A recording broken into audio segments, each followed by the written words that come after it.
Labadiena, krepšinio bičiuliai. Sveikinamės dėl geresnių tarpusavio rodiklių gretose.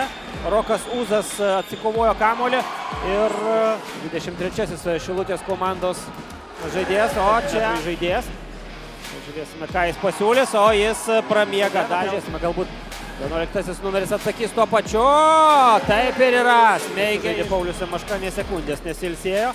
O Rokas galėtoja per pagrindinį laiką komandos. Čia pranerė. Aurinas Danielius atvykę į tolimą kelionę į Šilutę. O dar ir Stogu. O Gvezdauskas nusiima kamuolį, greitasis puolimas. Jos Maigalyje atsidūrė. Atšinsonas iškaba. Gvezdauskas nieko nelaukdamas pila trečią.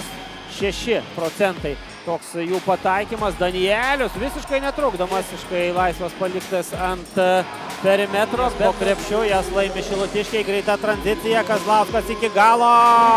Duotas oponentas, kibiai besiginantis Kėdainio žaidėjas. Dabar Kėdainiuose tokią svarbią rolę vaidina. Hutchinsonas atsibudo. Hutchinsonas antrą tritaškį. Hutchinsonas. Šilutės Vidūno arenoje ir jie tildo. Dainiai vėl priekyje. Kito epizodo 13 taškų persvara pirmavo Šilutėlis, kad Semaška jau buvo išmušęs kamuolį ir tas su kamuoliu jo perdavimas Kuprijanovui. Šis uždaro. Krepšiu dar kartą Uzas.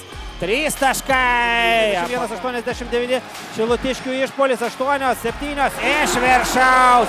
Julius Jucikas panašu, kad sukuria sensaciją, užbaigė tiksliau komandos draugų pastangas, dar Uzo bandymas, netikslus ir Šilutė nukala pagrindinę šio sezono staigmeną. Žengia šilutiškiai į NKL pirmenį.